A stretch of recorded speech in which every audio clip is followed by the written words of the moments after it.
कोल्हापूरमध्ये भांडणं करणारे नाहीत ना. 1 लाख असो ते 2 लाख होते माझ्यापासून छानपण खातो आणि मी कोणाला फुकट खायला घालत नाही. पैशासाठी धंदा करतो. 250 रुपये माझं ताट आहे ते द्यायची तुमची लायकीनंतर येऊ नका. येतो जेवतो तुमचा व्हिडिओ करतो. गरज नाही तुझ्या व्हिडिओची मला. मी अख्खं बिग बॉस बघितलेलं नाही, फक्त तो सीन बघितलाय. फर्स्ट फॅमिली कॉल जो आम्हाला आला, काय वाटते कुणाचा फोन असेल, आई किंवा बाबा, ते वाक्य वापरल्याशिवाय हाकच मारत नाही. बरोबर. म्हणजे बाबा एंट्री करायच्या अगोदर माझं डोळ्यातलं पाणी मे बी इथपर्यंत आलं होतं. पण एक व्हिडिओ मी गेल्या 3-4 महिन्यापाठीमागे काहीतरी समथिंग एक व्हिडिओ मी बनवला गेमिंग प्लॅटफॉर्मचा. मी लोकांचं खरंच वाटोळ केलं, माझ्यामुळे लोक बर्बाद झाले, माझ्यामुळे लोक भिकेला लागणार आहेत. तो म्हणला दुनिया गु खाऊ दे, तुम्ही खायला, तुम्ही उपाशी मारा. तर जाईपर्यंत तुम्हाला कोल्हापूरकरांचं प्रेम काय आहे तुम्हाला दाखव. गेल्या कित्येक दिवसांपासून आम्ही सर्जेरावला पण बघितलेला नाही व्हिडिओ. काय विषय, हे लय दिवस झाले मनात होतं रे.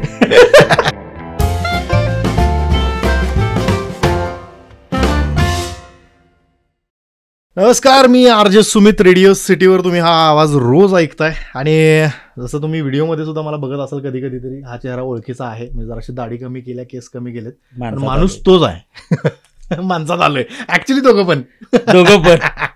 बरं डीपी, दाढी कमी करण्याच्या मागे रिझन काय, इथनं मला सुरुवात करायची आहे. काजवते भयानक नाही. ते काय होतंय ऍक्च्युली, बिग बॉसला जायच्या अगोदर मला वाटतं 7-8 महिने मी दाढी केली नव्हती. वर्षातनं एकदा मी दाढी करायचं. आणि तिथून आल्यानंतर ती तशीच कंटिन्यू होती. आणि तिची निगा व्यवस्थित झाली नाही, वेळ कमी असल्यामुळे सगळ्याच गोष्टी आपण ज्या बघतोय ते एवढं म्हणजे जखम झाली तात. आता मग ते सलूनमध्ये गेल्यावर त्याला म्हटलं जरा ट्रिम कर.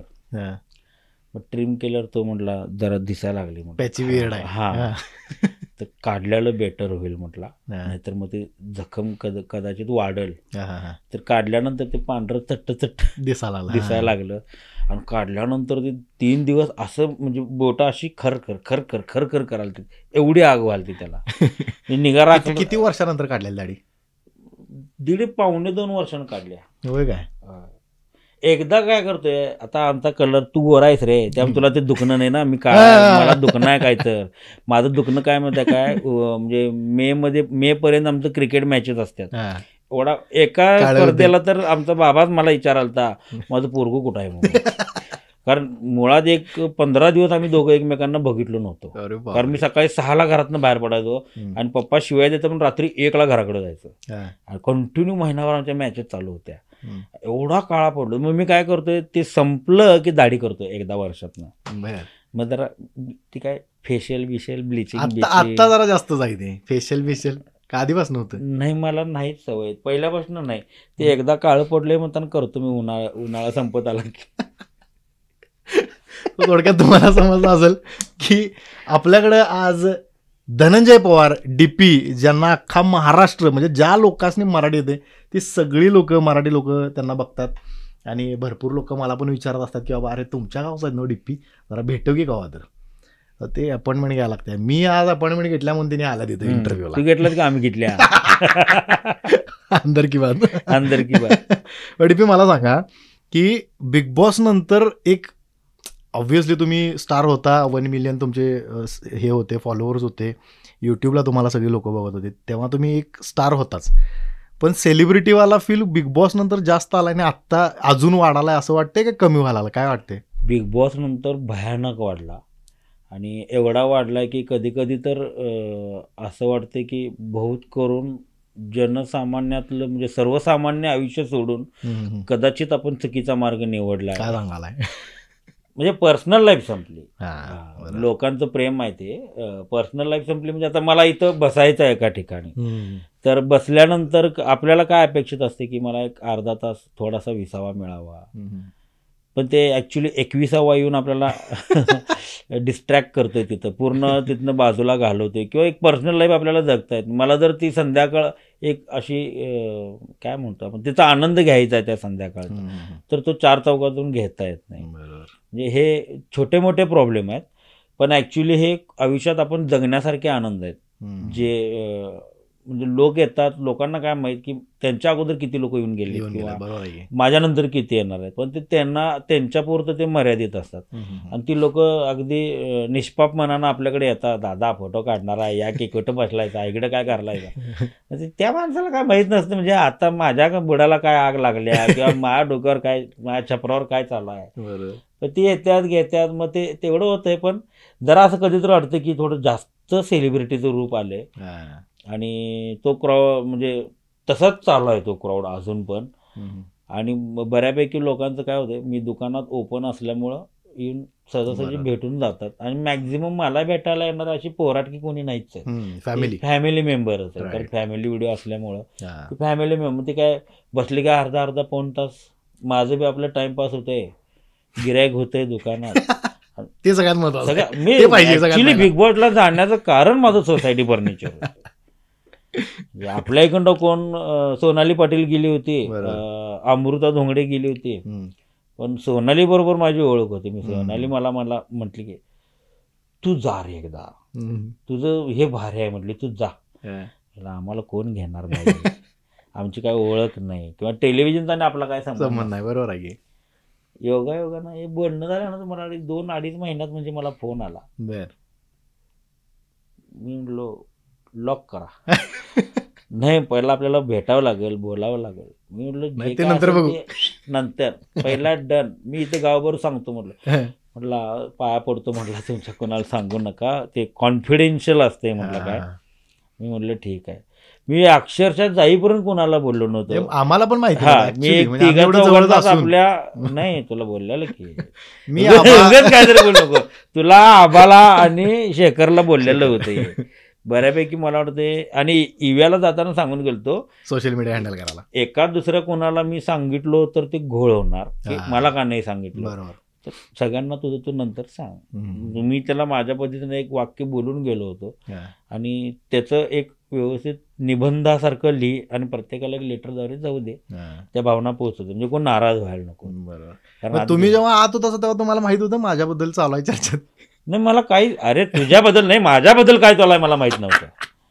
तुझ्याबद्दल तर मी आल्यावर मी बघितलं, म्हटलं या त्याला असतं म्हटलं मी काय इधर ना उधर कोल्हापूर जिल्ह्यात तर आला असतं काहीतरी. नाही मग त्याच्यानंतर झाली की चर्चा झाली. मग तुम्ही शेवटला जेवढे राहिला म्हणजे संग्रामदादा ज्यावेळी आला तर त्यावेळी ती अजून चर्चा वाढलेली. मग न्यूजमध्ये होतं, सगळीकडे होतं, बघितलं असेल तुम्ही नंतर ते. बरं त्याच्यानंतर जेव्हा तुम्ही बाहेर आला असा, आपल्याकडे एक तर मिरवणूक म्हणजे गणपतीची. त्याच्यानंतर जर तुम्ही मिरवणूक बघितली असेल तर ती तुमची बिग बॉस नंतर आल्यानंतर. मला 2 मिनिटासाठी खासदार झाल्यासारखा फील आला त्या दिवशी. मी असत होतो आणि महाराजांच्या पुतळ्यापासून मला वाटतं घराच्या दारापर्यंत मी असत होतो. अरे बापरे. दुसऱ्या दिवशी खरं उठून सकाळी 10:30 वाजता मी परत दुकानात होतो. काय सांगाल? होय, म्हणजे रात्री मला वाटते ऑलमोस्ट 3-3:15 वाजले. एक झोपा झाल्या नव्हत्या, त्याचं तर झोपायलाच मिळत नव्हतं.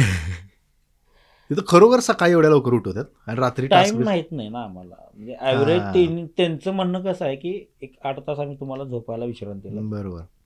आता कधी दिलंय आणि उठवलंय कधी घड्याळच नाही आत किंवा काहीच नाही. असं म्हणजे 24 तासातले फक्त तुम्हाला 8 तास मिळणार झोपायला. पण त्याच्यात पण अंधार पडल्यावर आम्ही जेवायला बसायचो. म्हणजे लाईट गेली म्हणजे लाईट विजली तर तुम्ही आता झोपू शकता, म्हणजे कोंबडा हरवणार नाही आता, असं वालं. मग आम्ही काय आता पडल्या झोप आपल्याला थोडीच येते. पहिला 4 तास मोबाईल घेऊन बसायची आपल्याला सवय, तर आम्ही गप्पा मारत बसणे. मग त्यात आम्हाला रात्रीची झोप नाही. मग आम्ही इकडं तिकडं फिर, मग ह्याच्यात जाऊन बस, मग त्याच्यात जाऊन बस, वर गच्चीवर जाऊन बस, मग त्यात कोणतरी एकदा अभिजित येणार, एकदा डॅडी येणार, मग गाणं म्हण काय म्हण, मग अंकिता येणार, मग काय तर गप्पा गोष्टी. निक्की काय जागीच असायची रात्री, काय काल आवाज देऊ. तर ते जाता मग बघायची, मग भेटायची, मग परत गप्पा. म्हणजे बराच वेळ जायचा आणि त्यामुळे झोप पूर्ण व्हायची नाही. पण एक गोष्ट झाली की म्हणजे तुम्हाला फायद्याची झालीच की तुम्ही तिथं गेल्यामुळं म्हणजे वजन कमी झालं, दिसा लागलं ते. तुम्ही आता त्यावेळी म्हणजे जेव्हा आपण भेटत होतो आधी तर तेव्हा तुम्ही क्रिकेट वगैरे खेळायचा, पण तेव्हाची पर्सनॅलिटी तुमची वेगळी होती जरी स्पोर्ट्समध्ये होता तरी. पण ह्याचा फायदा झाला म्हणाला काय हरकत? फायदाच झाला, मला भरपूर फायदा झाला. मला व्यायाम करायला आवडत नव्हतं, मी व्यायाम करायला शिकलो. बरं. पण बाहेर आल्यावर परत बंद पडलं. आत असताना काय होतं, खाण्यापिण्यावरती नियंत्रण मोजून मापून मिळायचं, त्यामुळे प्रत्येकाच्या वाटणीला जे आहे ते यायचं, तेवढंच खायचं. त्याच्यावर मग परत दिवसभर भूक लागली की मग फळं. मग फळांमुळं काय आपल्याला जास्त त्रास होत नाही किंवा पोट वाढत नाही. आणि आमचं कसं 24 तासात एकदा तरी मटण पाहिजेच पाहिजे. 4 फोडी का होईना पण त्या पाहिजेतच. त्याशिवाय जमतच नाही. त्याच्यामुळे ते डेरा कधी आत गेला नाही. ते बिग बॉसच्या घरातनं बाहेर पडलो तेव्हा डेरा घालवून बाहेर पडलो तो. फिर वो डेरे ने मेरे साथ रिश्ता निभाया है. परत आले ते भाई. पण बिग बॉस मधनं आल्यानंतर म्हणजे मला वाटतं की तुम्ही 3-4 जणच आहे जे अजून पण लोकांच्या ह्याच्यात आहे. म्हणजे निकी आणि अरबाज ते 2 जण तर ते हिंदीमध्ये कुठं तरी काही ते मास्टर शेफ वगैरे करतात. तुम्ही आता शिट्टी वाजली रे मध्ये आहे. मला असं वाटतं की तुम्ही 2-3च आहे, बाकी कोण नाही चर्चेत. म्हणजे लोकांनी ऍक्सेप्ट केलं होतं ना. म्हणजे आता ज्या लोकांना लोक ऍक्सेप्ट करतात त्यांच्याबद्दल चर्चा तर ती होतेच. बरोबर आहे. आता आम्हाला बाहेर किती ऍक्सेप्ट केलं हे आम्हाला माहितच नव्हतं. आम्ही आत काय करतोय, मग त्याचं आज बाहेर किती दाखवलं जाते. इव्हन आम्हाला शेवट दिवसापर्यंत हे माहित नव्हतं की ते 24 तास लाईव्ह नाही आहे. अच्छा. आम्ही या भ्रमात होतो की ते 24 तास लाईव्ह आहे. बर. आणि त्याच्यामुळं बाहेर वातावरण कसं आहे किंवा माझ्याबद्दल काय मत आहे, सूरजबद्दल काय मत आहे, अंकिताबद्दल काय मत आहे, वैभवबद्दल काय मत आहे, त्या 2-4 कमेंट ज्या दिसायच्या तेवढंच. मला जे कमेंट केलता का नाही एकट्यानं, त्यानं मला बिग बॉसच्या घरातनं बाहेर आल्यावर इंस्टाग्रामवरती फोन केलता. ती कमेंट मी दिलतो म्हटलं. म्हटलं काय माणूस आहे लोक, मला कुठं क्रेडिट घ्यायचं तिच्या आईला, कुठं काय वाटेल ते मला तिथं बोललीत म्हटलं त्या ह्याच्यावरनं. ते आपला स्वभाव थोडासा सॉफ्ट पडतोय त्यामुळे ते बोलू शकत नाही. त्यांना कोल्हापूर म्हणजे रांगडेपणा हवा होता प्रत्येक प्रेक्षकांना. मला सतत रितेश सर म्हणायचं कोल्हापूरचे यायला पाहिजे ते. कोल्हापूर म्हणजे भांडणं करणारे नाहीत ना. बरं, आमचा तो टोन एक टोन आहे फक्त. माणसं आपण लई. मी त्यांना त्यावेळी तिथं शो मध्ये बोललो होतो, सर जाईपर्यंत तुम्हाला कोल्हापूरकरांचं प्रेम काय आहे तुम्हाला दाखवा. 100%.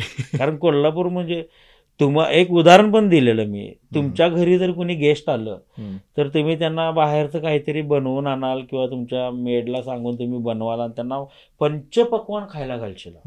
पण आमच्याकडे तुम्ही आला ना म्हटलं, आम्ही स्वतः मटणाच्या दुकानात जाऊन 2 किलो मटण आणि गप्पा मारत मारत तुम्हाला कळणार पण नाही, असं मटण बनव, मग त्यानं ते खायचं.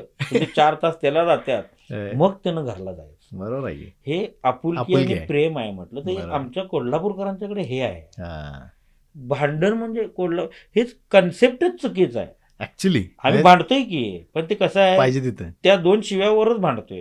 ते दुसरं आणि काय नाही येतच नाही आमच्यात दुसरं काय. म्हणजे कधी कधी भेटायला आलेला बायका सुद्धा म्हणतात, दादा बायका बसल्यात जरा शिव्या देतात. पण ते ऍक्च्युली येतंय तोंडात सहजासहजी. म्हणजे आम्ही ती शिवी सुद्धा आपल्या लोकांनी माहिती आहे ती की आपण कुठल्या उद्देशानं देतोय सगळ्यात. अरे आता येताना ट्रकवाल्याचा इन्सिडेंट झाला. हायवेला आम्ही गाडी चालवली, छप्प करून इकडे आला असा. आणि आमच्यात मला वाटतं एक 10-15 फुटाचंच अंतर होतं फक्त. आम्ही असं करून गाडी असलं डोकं गरम झालं. ह्याला म्हटलं गाडी लाव, उतर खाली. त्याला गाडी थांबवलं. ते बिहारी होतं. भया गलती हो गई, मैं अचानक से टर्न ले लिया. आता काय बोलणार, या टर्नवर आमच्या आयुष्याचा टर्न चुकला गाडी म्हटलं. मग ते एवढ्या म्हणजे सोज्वळ मनानं त्यानं असं कान पुढे काय बोलणार. बरं, आपला तोच प्रॉब्लेम आहे हो. बस ह्याला म्हटलं बस गाडीत बाबा चला राहू दे, आता काय बोलणार. म्हणजे राग येतो आपल्याला, पण समोरचा माणूस जर त्या तीव्रतेनं नसेल बरोबर तर आपला राग 0 होतो, लगेच जातोय तो. मी म्हणजे गाडीतनं उतर म्हणजे मी आता एक ह्याला लावतोय का ह्या ह्याच्यात होतो. कारण अक्षरशः संपलो असतो. काय सांगायला. अरे हायवे आता काय ना, माझ्या गाडीचं स्पीड 70-80च्या खाली असणार आहे ना, तो ट्रकवाला 60-70च्या खाली असणार आहे. त्याने एकदम लेन चेंज करायचा निर्णय घेतला. त्याला विचारलं लायसन्स कुठे आहे. हो मालिक के ऑफिस में आहे. अरे मालिक कुठे आहे. आता काय ट्रॅफिक करायला तुझ्या घरला नेतो, मालकाच्या घराकडे नेतोस, तिथे दाखवलं ऑफिस. ते एवढं गरिबीने बोलायचं की नाही, माझी ती जी भावनाच झाली नाही. आम्ही असं कोल्हापूरकर आहे. आता विषय भावनेचा निघालाय म्हणून एक गोष्ट. आता बिग बॉसमध्ये ज्यावेळी पप्पा आले होते, पप्पांचा आणि तुमचा आम्ही बघितले की बाबा दोघं पण रडला. ती इमोशनच वेगळी आहे. म्हणजे ज्याला बाप काय माहिती आहे ते ते आपसूक डोळ्यातनं पाणी येते. आपसुक आहे. आता रिसेंटली फादर्स डे झाला. बरं, मला पहिल्यांदा तिथं यायचं आहे की ज्या दिवशी हे सगळं झालं त्या दिवशी तुम्ही शेअर केला की मी वडिलांच्या बरोबर बोललो नव्हतो एवढे दिवस किंवा काय, त्याच्यानंतर तुम्ही ट्रोल झाला हे तुम्हाला माहिती आहे? नाही. त्याच्यानंतर तुम्ही ट्रोल झाला. म्हणजे कसं असते की आपल्याला सपोर्ट करणारे पण तेवढे आहेत आणि विरोधक पण तेवढे आहेत. तेवढे सो आम्ही कमेंट वाचत होतो की स्वतःच्या वडिलांच्या बरोबर बोलला नाही ह्यो कसला कंटेस्टंट, हे सगळं आम्ही त्यावेळी बघितलं होतं. पण ती जी ओरिजिनल भावना होती की एवढ्या वर्षानंतर माझे वडील इथं आलेत आणि मला जे काही प्रूव्ह करायचं होतं ते झालंय, तर त्याबद्दल आम्हाला ऐकायला आवडेल. सगळ्यात पहिला तर तू बोलल्याप्रमाणे ह्यो एवढ्या वर्ष यांच्या वडिलांशी बोलला नाही, ह्यो कसला कंटेस्टंट, ह्याच्यावर एक उत्तर देतो. पहिला बोललो नाही म्हणजे बाप दिसला बोलत नाही मी, असं नव्हतं ते. बोललो नाही म्हणजे तो एक रिस्पेक्ट होता की आम्ही आमच्या आयुष्यामध्ये खूप चुका केल्यात, आम्ही वडिलांच्या नजरेत नजर मिळवू शकत नव्हतो आणि काय रिॲक्ट होणार किंवा त्यांच्या अपेक्षा आमच्याकडं होत्या की तू काम काय करतोय, तू भविष्यात काय, म्हणजे असं वाटलं. ते एक छोटा मोठा जो असतो ना मुलाच्यात, म्हणजे आई पोरग्याला जेवायला वाढत असते, बाबा येते काय खायला, काय कमवायच्या नावानं लागली ह्यांची आणि तोडून खायला लागला ह्यो, म्हणजे आम्ही राबलेलो ह्यो भाकरा तोडून खाणार आणि आई म्हणत्या पोरगं निदान जेवायला त्याला जीव तरी द्या. तो वाला जो होता ना तो सेम जे प्रत्येकाच्या घरात असे. आणि बोललो नाही म्हणजे कसं पप्पा आले आता बहुतेक आता काय तर कानावर यांच्या येणार आहेत तिने मला शिवाय, त्याच्यापेक्षा आपण आत गेलेलो. आता मी मगाशी कसं म्हटलो, मी मॅचेस खेळताना एक महिना आम्ही असं खेळतोय की सकाळी 6ला 2 रात्री 1-1:30 घरला येते, कारण पप्पा शिवाय देणार आहेत हे माहित आहे. आणि याच्यावरनच आणखीन एक उदाहरण देतो. ज्यावेळी मी बिग बॉस मध्ये होतो आणि आमच्या क्रिकेटच्या सगळ्या मैदानामध्ये आमचे वडील जायचे, त्यावेळी आमच्या वडिलांनी सांगितलं आमच्याकडे वेगवेगळ्या समाजाच्या स्पर्धा होतात, त्याच्यामध्ये आम्ही वेगवेगळे आयकॉन खेळवतो आणि ते सगळ्यांच्या स्पर्धे म्हणजे मुस्लिम समाज, कोष्टी समाज, मराठा समाज, आपलं मारवाडी प्रीमियर लीग आणि इचलकरंजी प्रीमियर लीग, अशा 5 ते 6 सगळ्यांमध्ये ऑर्गनाईज करताना फ्रंटला माझा फेस असतो, फ्रंटला मी असतोय कामधंदा सोडून. त्यावेळी माझ्या वडिलांनी डोळ्यात पाणी काढलं होतं मैदानात, माझ्या पोरांना माझ्या आई बहिणीवरनं शिव्या खाऊन तुम्हाला कधी नाराज केलं नाही आणि तुमच्यासाठी तो धंदा सोडला, एवढा मोठा धंदा असून तो सोडून तुमच्याकडे यायचा, तर त्याच्यासाठी तुम्हाला आता थोडंसं राबायला लागणार आहे. आणि आमच्या मैदानातल्या पोरांच्या डोळ्यात पाणी होतं की खरंच त्या माणसानं म्हणजे क्रिकेट वाढावं. मी आज 350 मुलांची युनियन उभी केली आहे 17 वर्षामध्ये. मी म्हणजे एकटा नाही आहे त्याच्या पाठीमागं, पण त्याच्यात माझा हातभार आहे, ज्याच्यामध्ये मी 17 वर्ष झालं मी अख्ख्या इचलकरंजी सिटीचा संस्थापक उपाध्यक्ष आहे. मी 4 वेळा राजीनामा दिलाय कारण नव्या चेहऱ्यांना संधी द्या, तर आजपर्यंत माझा एकदाही राजीनामा स्वीकारला गेला नाही. कारण त्यांची पण भावना हीच आहे की तुम्ही आम्हाला कुठेतरी स्टेज उभं करताय, तुम्ही आम्हाला काहीतरी देताय, त्यामुळे खूप लोक आम्हाला हे करत होते. अशा कारणांमुळे आम्ही बोलत नव्हतो आणि आयुष्यामध्ये मला सक्सेस भेटला नव्हता. आयुष्यामध्ये म्हणजे काम करायचं मी, मला 2 पैसे मिळायचे, मी काही ना काहीतरी इकडं करायचं तिकडं करायचं, अंगावर जे सोनं आहे ते माझ्या स्वतःच्या पैशाचं आहे, काही करत नाही हे वडिलांची भावना असल्यामुळे मी वडिलांकडून कधी पैसे घेतले नाहीत. आणि वडील मला म्हणायचे की माझ्याकडं पैसे घ्यायला तुला नेमकं लाज कशाची वाटते. ऍक्च्युली ती लाज नव्हती, तो एक स्वाभिमान होता की मला काहीतरी करू द्या, मला स्वतःच काहीतरी मिळवू द्या. मी बऱ्याच गोष्टी बऱ्याच व्हिडिओमध्ये बोललोय, बऱ्याच गोष्टींमध्ये बऱ्याच पॉडकास्टमध्ये बोललोय की माझ्या हातात ब्रेसलेट नाही आहे. ते स्वप्न आहे माझं 8 तोळ्याचं ब्रेसलेट घालणं, पण माझ्याकडे 4 तोळ्याचं घरात पडून नाही, पण ते घालत नाही मी, त्याला 8 तोळ्याचं करूनच घालणार आहे. पण वडील मला बिग बॉस मधनं बाहेर आल्यावर सांगितले की ते 4 तोळे माझ्याकडून घे, पण मी अजून घेतलेले नाही त्यांच्याकडं. पण मला आज पण वाटतं की माझ्या बापानं म्हटलं पाहिजे की माझ्या पोरानं करून दाखवलंय आणि यासाठी बिग बॉस मध्ये आलो होतो, जेणेकरून ते सोसायटी फर्निचरचा जो टर्नओव्हर होता व्हिडिओ करण्याच्या आधी आणि करण्याच्या नंतर ह्याच्यात जमीन आसमानचा फरक आहे हे वडिलांना दिसलं. पण त्या 2 वर्षात पण वडिलांनी मला कधी म्हटलं नव्हतं. बिग बॉसला जायच्या आधी मला वाटते 2-2.5 वर्ष आम्ही स्टार कास्ट मध्ये आलो या रील्सच्या माध्यमातून आणि कस्टमर बेस आमचा वाढला. वडिलांनी कधी म्हटलं नाहीत की तुझ्या व्हिडिओमुळे माझं कस्टमर वाढले. अपेक्षा नव्हती, पण एक असते की बोलून दाखवत नाही, कुठं तर ऐकायला मिळावं की पोरग माझं व्हिडिओ करतोय म्हणून असं व्हायला, तर ते नव्हतं. एक ती भूक होती मनात की वडिलांनी म्हणावं बाबा आता वयाच्या 40शीला आलोय आपण, आता तरी म्हणावं. ते बिग बॉसच्या घरामध्ये त्या गोष्टी घडून आल्या आणि हा किस्सा मी बिग बॉसच्या घरात कुठेही बोललो नव्हतो. रितेश सरांनी ज्यावेळी गणपती म्हणजे फर्स्ट हा. फॅमिली कॉल जो आम्हाला आला तेव्हा हा. मला विचारले काय वाटते कुणाचा फोन असेल, आई किंवा बायको. दुसरं बाबा म्हणजे ते वाक्य वापरल्याशिवाय हाकच मारत नाही. बरोबर. तर ते तिथं मला येणारच नाही ना फोन. तर अचानक तिथं पप्पा, तर त्यावेळी पण तुम्ही मला बोलता आलं नाही. हा. आणि त्यावेळी पण आमच्या वडिलांनी हेच सांगितलं की ट्रॉफी आपल्याला जिंकूनच यायचं आहे. मी वडिलांना तेव्हा पण हेच सांगितलं, ट्रॉफीबद्दल मला काय माहीत नाही, पण मला एक गोष्ट माहीत आहे, इथं आल्यानंतर इथनं जेव्हा मी बाहेर पडेन त्यावेळी ह्या 16 सदस्यांचंच नव्हे तर अख्ख्या महाराष्ट्राचं प्रेम घेऊन बाहेर पडेल 100% एवढं नक्की तुम्हाला सांगतो. 100%. हे एवढंच बोललो तुम्ही. त्याच्यानंतर सुद्धा मला म्हणजे बाबा एवढा खुश आणि घरात येऊन भेटून गेल्यानंतरचा जो हे होता म्हणजे मी अरे बापरे. असं बाकड्यावर बसलेलो मी, म्हणजे प्रत्येक नंबरानं प्रत्येकाचे आई वडील किंवा फॅमिली मेंबर आलते. हा. आणि खूप वर्षापूर्वीचं ज्याचं स्वप्न होतं असं म्हटल्यावर मला ते क्लिक झालं. काय घातली मुलं 100% बाबा येणार आता. शेगा नावाचा आणि मी म्हणजे असं वर बघितलो त्यावेळी आणि की वडिलांनी आपलं कौतुक करावं. आणि तो साऊंड ऍक्च्युली बिग बॉस जो साऊंड आहे ना, आज जो फील होते इथनं आवाज आल्यासारखं फील होते. आणि त्या एका वाक्यावर जे म्हणजे बाबा एंट्री करायच्या अगोदर माझं डोळ्यातलं पाणी मे बी इथपर्यंत आलं होतं. म्हणजे मी बाहेर आल्यानंतर तो सीन पण बघितला होता, एकदाच बघितला मी. अख्खं बिग बॉस बघितलेलं नाही, तोच सीन फक्त तो सीन बघितलाय. मला बाकी माझ्याबद्दल कोणी काय बोललं याच्याशी मला देणं घेणं. मी बऱ्याच कंटेस्टंटना भेटतो, मी प्रत्येकाशी चांगलं बोलतो वागतो. प्रत्येकजण मला बोलतात की तू कधी तर आम्हाला असं बोल, आम्ही कधी तर तुला असं. मी म्हटलं गए झाले की आता ती आता काय आज तुझे विचार काही पडतायत, आम्ही तुझ्याशी कनेक्ट आहे, तुझ्याशी बोलतोय, बरोबर आहे. मी हॅपी आहे त्याच्यामध्ये. मला ती बघायचं पण मी अजून बघितलेलं नाही. त्याच्यानंतर म्हणजे तसं बघायला गेलं तर सोसायटी फर्निचर जसं तुम्ही म्हटलं की बिझनेस तर वाढला, विषय तो झालाच. पण एक गोष्ट असत्या की आपल्या वडिलांनी जे एक स्वप्न बघितलेलं असते ते पोरानं जेव्हा म्हणजे पोरगं जेव्हा पूर्ण करते तेव्हा प्रत्येक कुठलंही असू दे पोरगं, कसलंही पोरगं असू दे, ते शाळेत नापास होणार असू दे नाही तर टॉपर असू दे, ते जे काय आपल्याकडंच म्हण की हे कुठंतरी बाबा प्रत्येकाला कुठंतरी फील झालं. आणि आता रिसेंटली जसं मी म्हटलं की फादर्स डे झाला, सो या फादर्स डेला काय स्पेशल केलं? या फादर्स डेला आमच्यात असं वेगळं मुळात माझ्या ते ध्याना महिन्यातच नव्हतं की उद्या फादर्स डे आहे. पण या फादर्स डेला मी एक इमॅजिन केलं.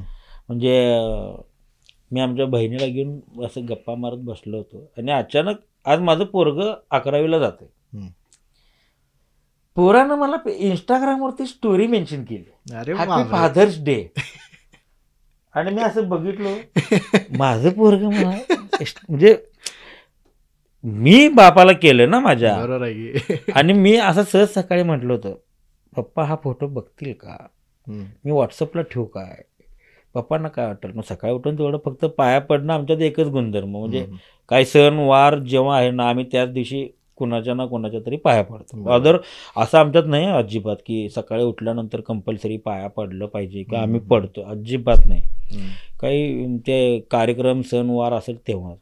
त्यावेळी मी म्हटलं आत्ताची माझी फिलिंग आहे ना, म्हटलं म्हणजे मला असं वाटत आहे आमच्या बापाला काय वाटत असेल, बाबाला काय वाटत असेल, वरान स्टोरी मेन्शन असं असेल काय मेन्शन केलं तर बघू ओके असं मला जे असायचं ते मी जेव्हा माझ्या मोबाईलमध्ये माझं पोरगं मेन्शन केल्यानंतर मी आमच्या बहिणीला म्हटलं मला आज कळालं ग, म्हटलं बाप काय असतं की पोरानं मेन्शन केलेलं, मी जरी माझ्या पोराला काय बोललो नाही आज तरी त्यानं मेन्शन केल्यानंतरची मला इनसाईडमध्ये जो आनंद झाला आहे की नाही, म्हटलं की माझं पोरगं हे वालं फिलिंग माझ्या बापाला नक्की आला असणार 100%. त्याच्यावर मी व्हिडिओ करणार होतो. तेवढ्यात आमच्या बहीण त्याची ओढणी बिडणी घेऊन मी नाही करत ते जे वेळ घालवली तो वेळ गेलाच.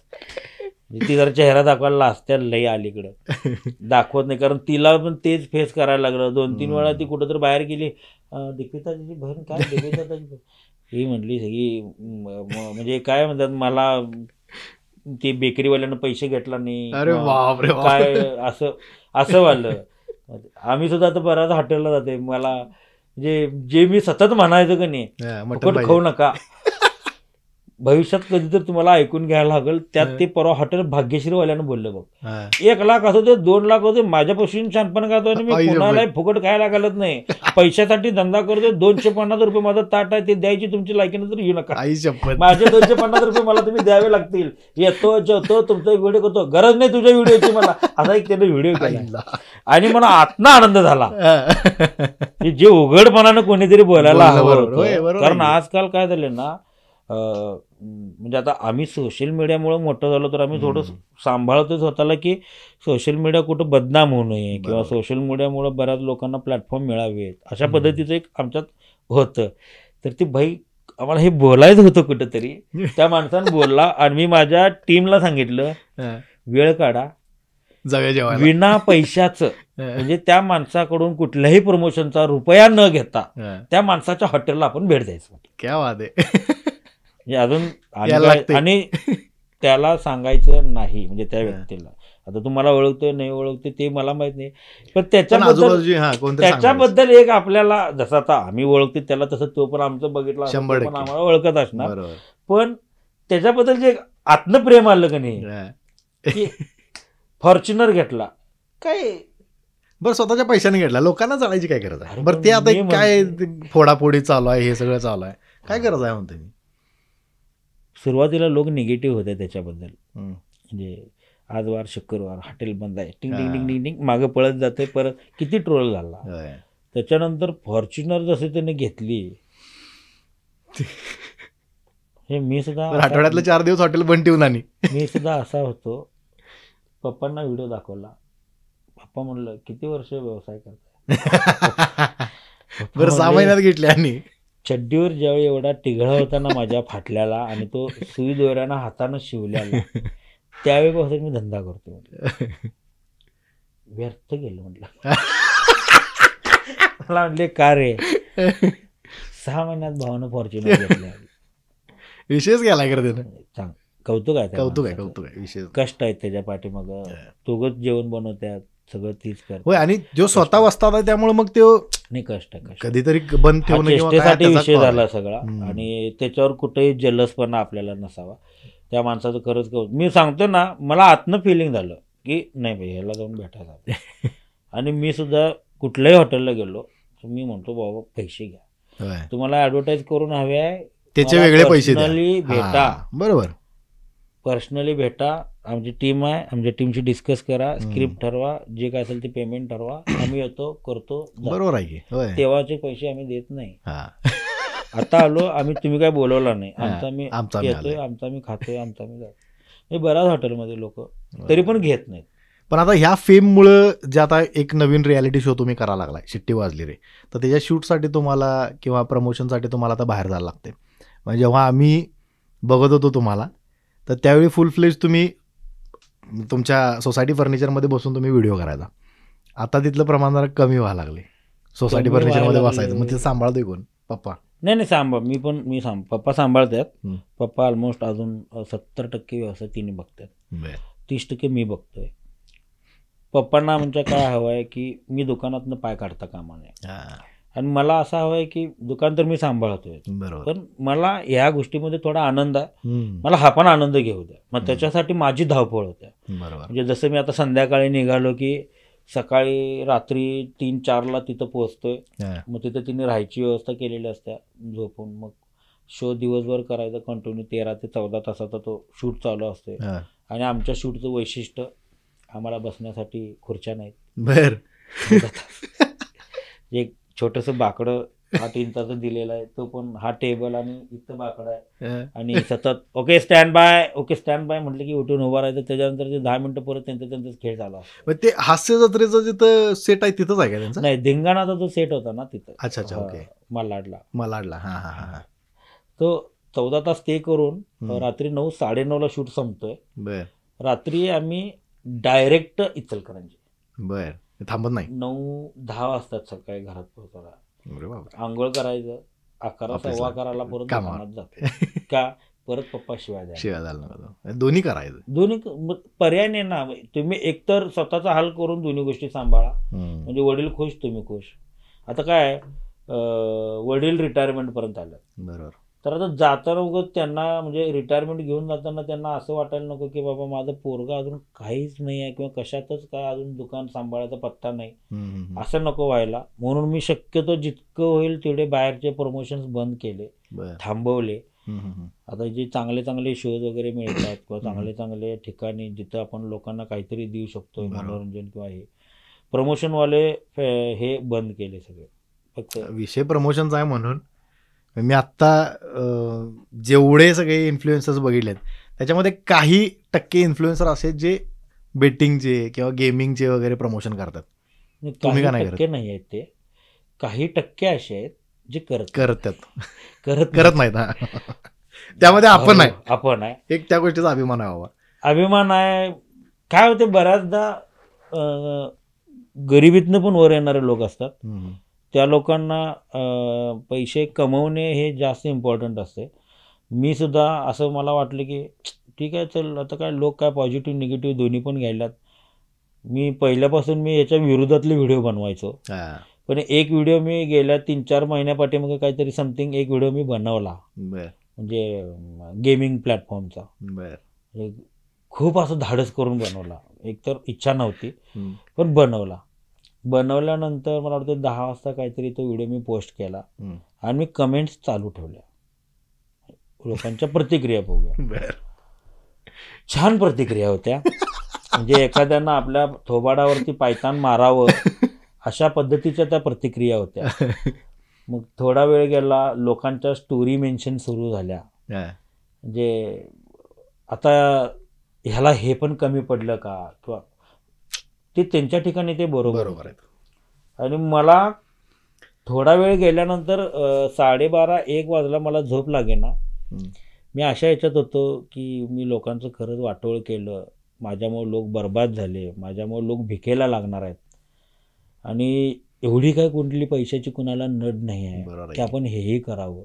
लोक निगेटिव्ह करतायत, करू दे, आपण तर निदान आपल्या कर्मातनं आपले चांगले पुण्य कमवलं पाहिजे, निदान त्याला हिशोब द्यायचा आहे, त्यावेळी आपल्याकडे काहीतरी असावं. रात्री 1 वाजता तो व्हिडिओ मी डिलीट केला, समोरच्याला सांगितलं माझ्या आयुष्यात झालेली ही पहिली चूक आहे, शेवटची, माझ्या हातनं ह्या गोष्टी परत होणार नाहीत, आणि त्याला सांगितलं मी तुमचं काम नाही करू शकत, आणि स्टोरी ठेवली की माझ्याकडं झालेली ही एक छोटीशी चूक होती.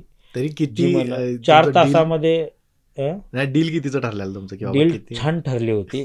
किती व्हिडिओची? ऍक्च्युली 6 महिन्याचा कॉन्ट्रॅक्ट, आणि 6 महिन्यामध्ये मी फॉर्च्युनर घेतली. हिशोब सांगायचं म्हटलं तर, पण मी असं म्हटलं की नको आहे फॉर्च्युनर आपल्याला, आपली सीएनजी वरची, म्हणजे सीएनजी वरची. आता एक स्कॉर्पिओ पण मी घेतल्या, पण आपली आजी लायकी मी हे समजते की माझी लायकी सीएनजी वरची स्विफ्टच आहे, तिथपर्यंत राहू दे. नशिबात मिळालं तर आपण एखादी फॉर्च्युनर 2 वर्षानं घेऊ, चांगलं काम करून घेऊ, चांगला व्यवसाय करून घेऊ, आणि चांगल्या रूपातले पैसे कमवू. तेवढं बोललो, लोकांची माफी मागितली सोशल मीडियावर सगळ्यांची. आणि हे का बोलालोय, कारण मी आज पुन्हा बोलतोय करू नका. मग लोकांना हेही माहीत पाहिजे की मी करून आलोय. बरोबर. म्हणजे मी 4 तास त्यांचा दलाल झालो होतो, त्या शिव्या पण खाल्ल्या, 4 तास लोकांच्या शिव्या खाल्ल्या, मी एकालाही बॅड कमेंट केली नाही. माझा एक फॅन आहे, त्याला फोन केला मी सगळ्यांच्या प्रतिक्रिया आल्यावर, त्यानं फक्त रडत्याले इमोजी टाकले. मी त्याला फोन केला, पहिला फॅन तो अमर धागे काहीतरी नाव आहे, त्याला फोन केला, म्हणजे तू काय प्रतिक्रिया दिला नाहीस रे. म्हटला दादा शब्दानेच मिळालं, म्हणजे ज्या गोष्टीपोटी तुमच्या प्रेमात आम्ही पडलो, आज तीच तुम्ही गोष्ट केलाय. आणि आम्ही तुम्हाला आदर्श मानतोय, आम्ही तुम्हाला चांगलं म्हणतोय, आमचं गुरुच्या स्थानी आमच्या घरात तुम्हाला ठेवलोय, तर तुम्ही हे करणं अशक्य होतं. गुरु चुकलाय, गुरुची चूक सांगू शकतोय, पण गुरुला समजावून सांगण्याची लायकी आमची नाही, म्हणून मी मागं सरकतो. म्हटलं हे जे शब्द होतं का नाही ते इथं लागतात. म्हणजे मी म्हटलं ना मग अशी एखाद्यानं पायतान उचलावं आणि खण्ण दिशेनं आपल्या थोबाडीत मारावी, हे चांगल्या भावनेनंच त्यानं पण बोलला. अजून एक फॅन होता जो माझे व्हिडिओ रिमिक्स करायचा, म्हणजे व्हॉइस वापरून करायचा, नवरा बायको. त्यानं स्टोरी ठेवली मला म्हणजे मनाला लागण्यासारखं. मी त्याला पण मी फोन केला की दादा आता ठीक आहे ना केलोय, पण आता एवढं दुनिया पण करायला लागल्या. तो म्हणला दुनिया गुख होऊ दे, तुम्ही खायला, तुम्ही उपाशी मारा, तुम्ही उपाशी मारा, तुमच्याकडनं अपेक्षाच म्हणला आम्हाला. हे जग कुठंतरी सुधरू शकताय किंवा हे जगाला तुम्ही काहीतरी एक चांगला मेसेज देऊ शकता, कारण तेवढ्या लोकांपर्यंत तुम्ही पोहोचलाय. तुम्ही करायचं नाही म्हटलं, आणि तुम्ही पायतान मारा म्हटला मला. तुम्ही उद्या परत दुसरा व्हिडिओ टाका म्हटला, ह्याच्यापेक्षा वाईट कमेंट करणार म्हटला मी. आईच्या हिंमत होत्या. नाही हे सेल्फ रिअलायझेशन पण गरजेचं. हा, लोकांनी शिव्या नव्हत्या घातल्या, लोकांनी कमेंटमध्ये त्याच प्रतिक्रिया दिल्या होत्या की ते तुझं काम नाही आहे. बरोबर. तुला आम्ही ऍक्सेप्ट केले कशासाठी, एक बरोबर फॅमिली कशी सांभाळतोस, बायकोचा व्यवहार, बायकोशी तुझा व्यवहार कसे आहेत आचरणात आणण्याचे, आईसोबत वडिलांना तू किती रिस्पेक्ट देतो. त्या घरात माझं भांडण झालं त्या निक्की बरोबर ते वडिलांच्या बोलण्यावरून. अच्छा. आणि मला तो मुद्दा नव्हता करायचा, पण तो दाखवला गेला बाहेर. आणि त्याच्यात जिच्या वडिलांवरनं बोललं, मी तिला सुद्धा जाऊन सांगितलं नव्हतं की तुझ्या वडिलांवरनं बोललं चल भांडाला माझ्या संघ म्हणून. तिने येऊन विचारली काय झालं, मी म्हटलं तुझं काहीच नाही आहे तुझा, कारण सेन्सिटिव्ह मुद्दा होता. म्हणजे एखाद्याच्या वडिलांवरनं आपण काहीतरी बोलणं की हिचा बाप मला खायला घालतो किंवा काय असं, हे त्या टाईप वाटलं. आता आपण सदाशी बोलतो त्या गोष्टी. ऍक्च्युली मला हेच विचारायचं आहे की तिथं त्या लोकांकडनं ते अपेक्षित नव्हतं, आणि ह्या प्लॅटफॉर्मवर. आता एक तर आपण कोल्हापूरची माणसं, आपल्या तोंडात 100% राग एका लेवलला गेला की आपल्याला 100% शिव्या त्या तोंडात येतातच. तुम्ही कसं कंट्रोल करत होता तिथं? कंट्रोल केलं नाही मी, फक्त जाताना टीमला एवढं सांगितलं तुमच्याकडं टी ऑप्शन असेल तर तो यूज करा, आम्ही अशक्य. असं किती मला, आणि मला जोडीदार मिळाला ना भाई प्याडी पण आपल्या ह्या साईडचाच ना खालचा, तर तो म्हणजे नेक्स्ट लेवल. म्हणजे आतमध्ये खरंच एकमेकांना शिवाय देतात. आम्ही म्हणजे मला तो भावासारखा मानाचा त्याच्या, त्यामध्ये बोलताना म्हणजे आता इथं चालतं काय बोललो तर काय अडचण नाही ना, बोला बिंदास. असं बसलेलं असलो ना आम्ही असं, तर काही ना काहीतरी असं चाललेलं असायचं. मग मी मध्येच काय तर ग बसशील काय ग पाय घाल की तुला कशाला पाहिजे. मला कसं सवय आहे ना, काय चाललंय म्हटलं की जरा मध्ये काहीतरी दोन त्यांच्यात पण गरम झालं पाहिजे ना. बरोबर आहे. तर असं वर्षातही वगैरे चालल्या, मुळात वर्षातही माझ्यावर चिडायच्या. नाही ऍक्च्युली म्हणजे काय होतं माहिती आहे काय, बाकीचे सगळे आपल्या एजचे ठीक आहे चला आपल्याला ते समजून पण घेतील आपण काहीतरी बोललो तर, वर्षात नाही पटत नव्हतं त्यांना माझं. हा, मग ते कसं डील केलंय? ते शेवटपर्यंत ऍक्च्युली डील झालंच नाही. डील नाहीच झाली. त्याच्यात पण मी असं ताई असे यायच्या, मम्मी म्हणायची ताई सुंदर दिसताय, त्या काय म्हणजे आपण काय म्हणणार अंड्याच्या ताई पण म्हणाला सुंदर पण दिसतोय. ऍक्च्युली तो हेतू तो कुठलाच नव्हता, किंवा त्यांना तसं जाणवत असेल तर तो काहीच नव्हता. त्यांनाही तसं वाला काय वाटत नव्हतं. तो चेष्टेतला किंवा आपला जो बोलतानाचा जो टोन आहे असं वालच. आता एकदा दोनदा रात्री म्हणजे पहिल्या दिवशी घरात गेल्यानंतर रात्री समथिंग एंट्रीलाच हर्षाताई म्हणल्या की आता आपण उद्याच्या कामात डोसके फिरले काय म्हटलं. म्हणजे मी माझ्या अचानक असा फ्लो मध्ये गेलो. रात्री मला वाटतं माझी एंट्री सगळ्यात लास्ट झाली. त्याच्यानंतर 2-2.5 तास आम्ही एकमेकाची ओळख, आता ओळख आहे त्यांची आपल्याला करून द्यायची गरज नव्हती, आमचीच त्यांना करून द्यायची. तरी घर बघण्यात आणि ह्याच्यात गेलं, आणि बिग बॉसने अनाऊन्स केलं सगळेजण या लिव्हिंग रूमला गेलो. तर त्यांनी सांगितलं तुम्ही सगळे आहात, मला घरात राहायचं आहे, बाकी उद्या सकाळी बोलू. मग बऱ्यापैकी आता त्यांनी विषय काढला की आता उद्याची कामं वाटवा. मग मी असं जनरली मी असं उभारलो होतो मी असा, कारण मुळात सगळी सेलिब्रिटी ना, आम्ही दीड शहाणे मोबाईलच्या ह्याच्यातनं दुनियेतनं आलतो, त्यामुळे आम्हाला ॲक्च्युली रिस्पेक्ट किंवा तो भाषेचा टोन काय असावा काय नाही हा आता थोडा सेन्स आला, पण तेव्हा नव्हताच. डोसकं फिरलंय काय म्हटलं मी, त्या अशा काय बोलतोय वाजल्यात किती, झोपायचं बोंबललं, क्वाट धरायचं म्हटलं अजून, आणि काम उद्या सकाळी उठल्यावर कुठं कामाला जायचं आहे म्हटलं आपण, उद्या सकाळी उठल्यावर काम काय, पहिला काम निवडू आणि मग काम करूया. त्यांना ते बहुतेक असं म्हणजे मी बऱ्याच बिग बॉस झाल्यानंतर सुद्धा बऱ्याचदा असं मला वाटतं की कदाचित तो इन्सिडेन्स असावा ज्या गोष्टीमुळे मी त्यांच्या नजरेतनं उतरलो असतो. आता आपण आता कसं बोलता ना की मर्दा असं कळालं जे होतंय की नाही, तो आला कळालं नाही त्यांना गेला. तर म्हणजे त्या बिग बॉस संपल्यावर पण मी त्यांना म्हटलं असं काय चुकलं असेल आजही तुमची पाय धरून माफी मागतो. त्याच्यानंतर बाहेरून त्या थोडंसं बोलल्या होत्या, त्याआधी मी म्हटलं की तो त्यांना अधिकार आहे, त्या वयानं मोठे आहेत आणि आम्ही कोल्हापूर म्हणजे आमच्याकडे थोडीशी संस्कृती आहे, रिस्पेक्ट आहे, पहिल्याही भाषेत नसेल आमच्या, आवाज वरचा असेल, रांगडेपणा सूर नवा ध्यास असं काहीतरी ते असते तसं, पण तेवालं त्यांना अधिकार आहे, ते आम्हाला बोलू शकतात. त्यांना जर कदाचित आज पण बोलतो, त्यांना आजही जर त्या गोष्टी मनाला लागल्या असतील, मी आजही त्यांच्या घरी जाऊन त्यांची माफी मागायला तयार. क्या बात आहे, हे असं मोठे पण पाहिजे, ते हाय आपल्याकडे विशेष नाही आपल्याला. आता बिग बॉस मधनं एक रियालिटी शो करून आता दुसरा रियालिटी शो शिट्टी वाजलेली तुम्ही करताय, सो ह्याच्यामध्ये काय चॅलेंजेस आहेत असं वाटतं तुम्हाला? कारण आता परत इथं नवीन सेलिब्रिटी सगळे सेलिब्रिटी नवीन आहेत आणि मुळात फन असल्यामुळं मी सुरुवातीलाच क्लिअर केलं प्रत्येकाची माझा स्वभाव असा आहे, भाषा अशी आहे, तर तुम्ही थोडं कोऑपरेट करा. ते म्हणले आम्हाला हेच हवंय. मी म्हटलं उद्या असं कधी व्हायला नको, कारण मला बऱ्याच गोष्टी मनाला लगेच लागतात. मी काहीतरी बोलता बोलायला गेलो आणि उद्या उठून त्याचं त्यांना वाईट वाटलं आणि म्हणजे ह्या गोष्टी मला आणि ते सेटवरती जाणवतंय जाणवते,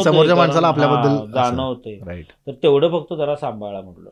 तर मी प्रत्येक कंटेस्टंट बऱ्यापैकी सेम मी विनायक माई, निक्की, घनश्याम एक असतो आणि कोण असते नाव बी आठवणार, मृण्मय एक असत्या. सो ते कॉन्टॅक्ट आमचं गौतमी छान झालं. एक दोनदा जरा मी जाऊन बाई म्हटलं सवय मला असं बोलायची, राग आला असलं पायातलं काढाने हाण असं आबोला बिबोला असलं काय धरायचं, म्हणजे ती पुणेरी स्कीम काय करू नका, आबोला मी नाही बोलत असलं काय नको, काय असेल तर तोंडावर बोलायचं, शिव्या घालायचं, हा चल ओके तुझं फिटून फिट, उद्यापासून परत नवीन म्हटलं बरोबर आहे, नाही तुझा स्वभाव आम्हाला माहित आहे. म्हणजे सगळ्यांनी कोऑपरेट मला तिथं छान केलं. सिमिलर बऱ्यापैकी आपल्याच वयात आहेत सगळे. आता काय सध्या काय प्लॅनिंग आहे? म्हणजे आता युट्यूब पण आहे, इंस्टाग्राम पण आहे, रियालिटी शोज पण आहेत, अजून पुढे फ्युचर वाढलेला व्याप पाहता मी गेले 1.5-2 महिने झालं ब्रेक घेतला युट्यूबवरनं. हा तेच आम्ही म्हणणार होतो की आता व्हिडिओ जास्त घेतला म्हणजे काय, तो मला फ्रीडमच भेटेना. मग इन्स्टा तेवढं थोडं करून जिवंत ठेवलंय एका एपिसोडनं छोट्याशा, मग ते दुकानातला असेल किंवा पण मग युट्यूबचा इन्कम थांबलाय असं नाही होत? थांबला की मग इन्कम साठी नाही आहे ना, की काय झालं की वाहवावाले व्हिडिओ जास्त झाले.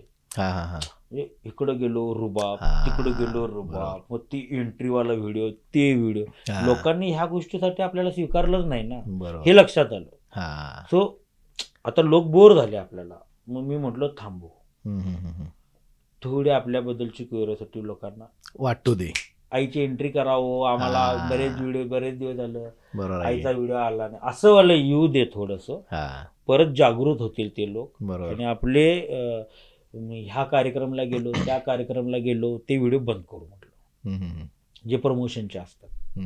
मग ते थांबवले, ब्रेक पण घेतला. आता काल एक व्हिडिओ परवा दिवशी कालच टाकला रविवारी, शनिवारी रात्री योगायोगानं व्हिडिओ झाला. पोरगं म्हटलं अख्खी फेसबुक कंपनीची 8 टनाची गाडी आली होती आणि पोरगा आता कॉलेजला जाते ना, मी म्हटलं चल गाडी उतरायला निघ, मी मालकाकडून खुर्चीवर बसणार आहे म्हटलं. तर पोरगं उतरून आलं संध्याकाळी, बाबा असा करत, कारण आमचं सगळं ओझं काम आहे ना.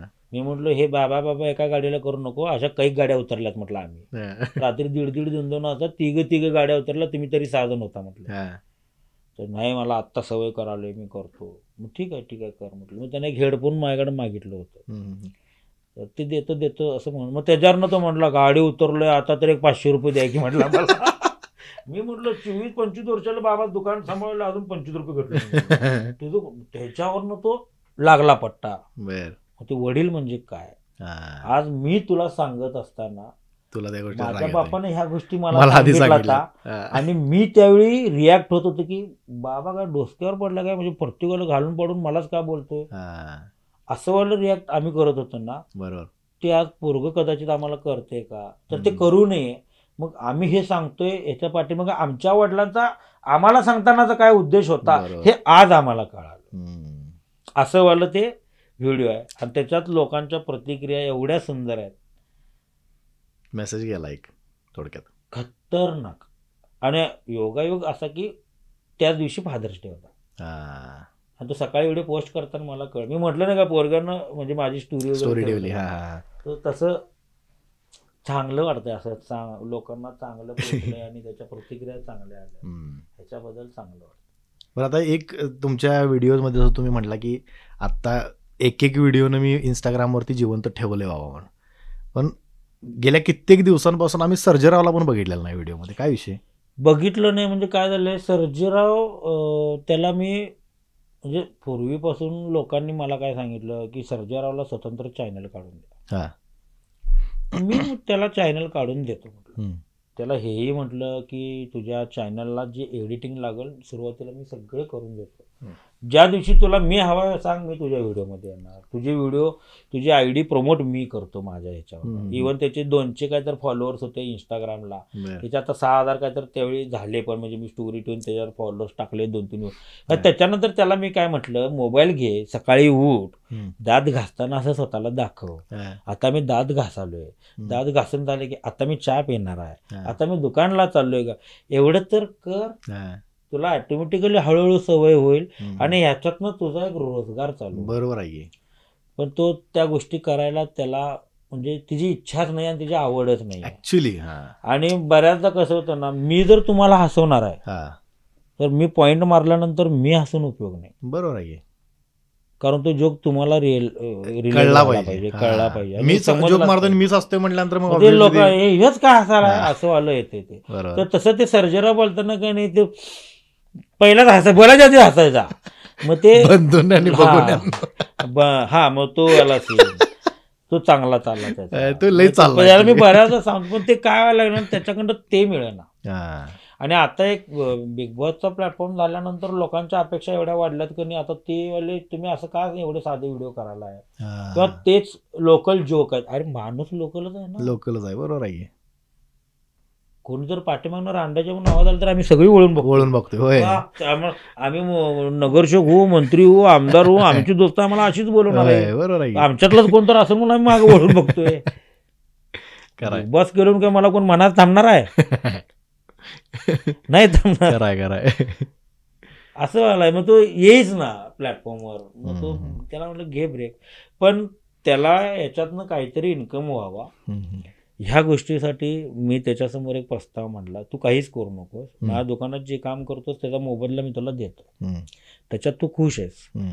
पण आता मी गॉगलचं सुरू केलं तर गॉगलची कागदोपत्री ओनरशिप ही मी ती सर्जेरावला दिली.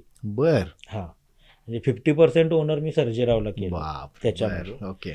पण मिळकत 50% देत नाही म्हटलं. कारण त्याच्यात बऱ्याच गोष्टीचा खर्च आहे. बऱ्याच गोष्टी म्हणजे मला विकत आणाव्या लागतात. पण त्याच्यासाठी आणि माझ्या व्हिडिओमध्ये येणाऱ्या बहिणीसाठी ह्या दोघांसाठी म्हणजे मी आणि माझा मित्र असे 2 पार्टनर आहोत.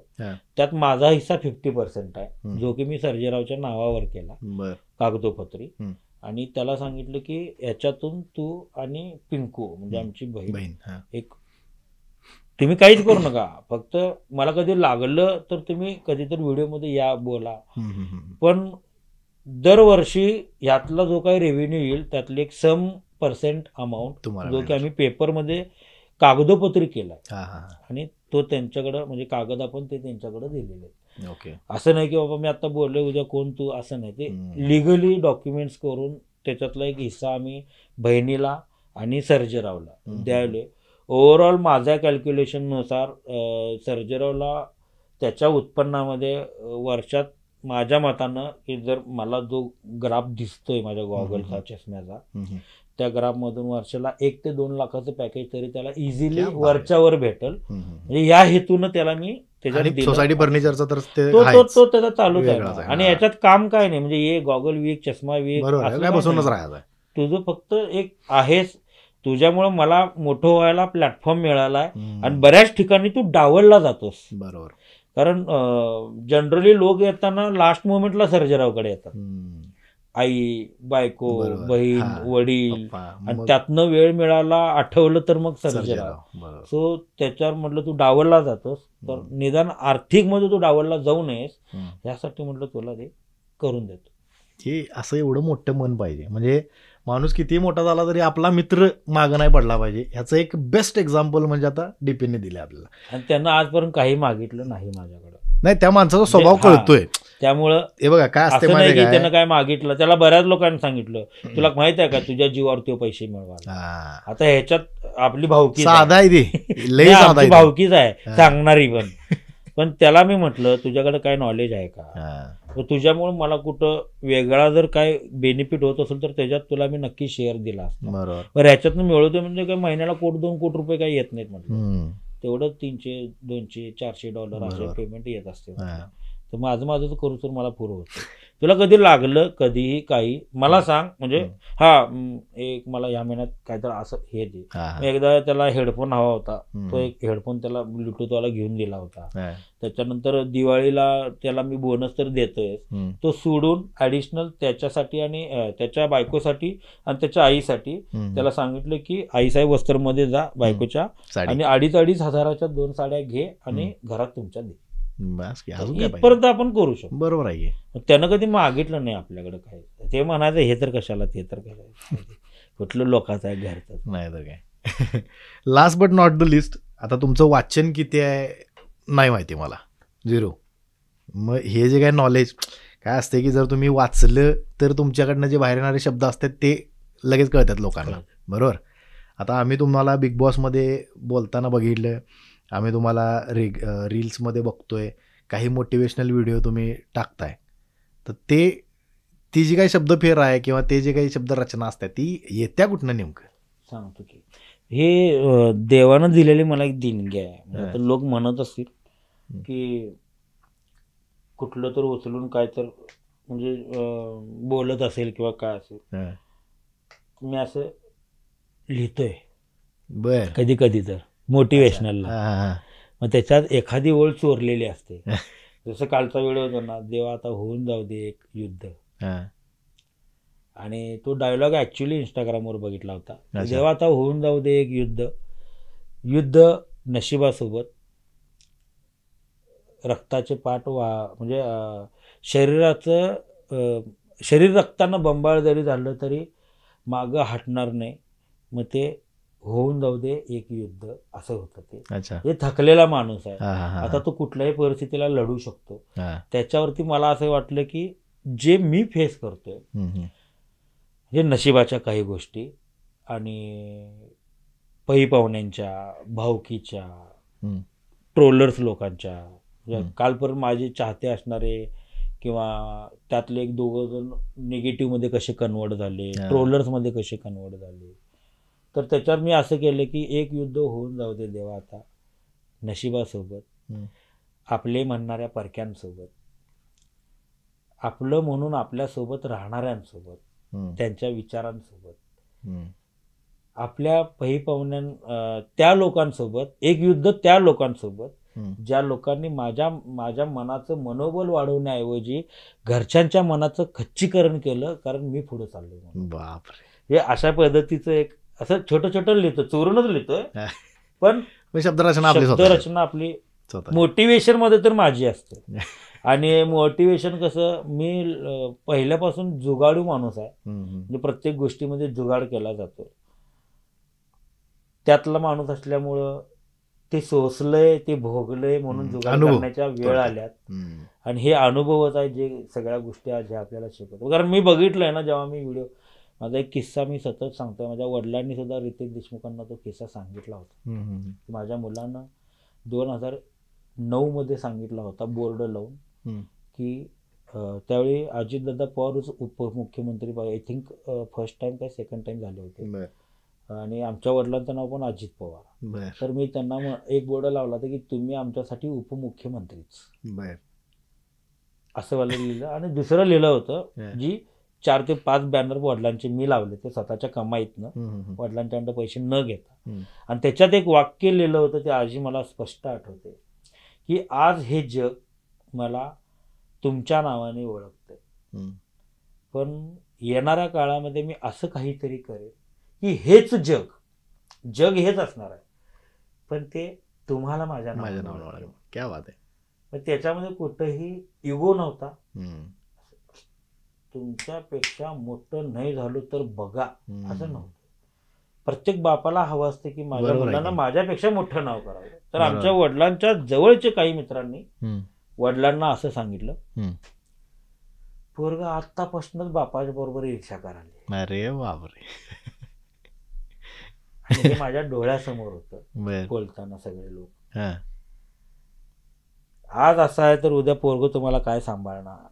अरे बाप, अशा पद्धतीनं ते आपल्याकडे जरा गेलं होतं. आणि ते वडिलांच्या मनामध्ये बिंबलं गेलं होतं, म्हणजे कोरलं गेलं ते तसंच. मग काही जर मी पप्पा मला जरा असं करायचं, आता काय माझ्यापेक्षा जास्त कमवणार किंवा तो वालाच सूर पकडलेला प्रत्येक ह्याच्यामध्ये, किंवा काय चुकलं उगाच एवढी वर्ष घासली नाहीत मी इथं किंवा असं व्हायलं तर ते यायचं. पण ते मी असं मनात असं दाबून ठेवलेलं ना, असं झुरलोय मी त्या गोष्टींसाठी, त्या शब्दांसाठी. बिग बॉसच्या घरात येऊन वडिलांनी ते मान्य करून घेतले की आज खरंच मी रस्त्यावर फिरताना मला लोक म्हणतात की बाबा डीपी म्हणजे ह्यात मी जिंकल्यापेक्षा आमचाच बाप जिंकलाय. कारण दोन्ही सिच्युएशनमध्ये ऍक्च्युअली बापच जिंकतो. त्या माणसाला असं कधीच वाटू नये की मी काय जन्माला घातले. बरोबर, असं वाटू दे की मी काय जन्माला घातले. येवाला येऊ दे बाद, उद्या सकाळी मरण आलं तरी चालतं. क्या बात आहे. सो धन्यवाद डीपी, इथं आलात त्याबद्दल. येस, छान वाटलं तुम्हाला बोलवून आणि भेटून. लय दिवस झाले म्हणत होतो रे.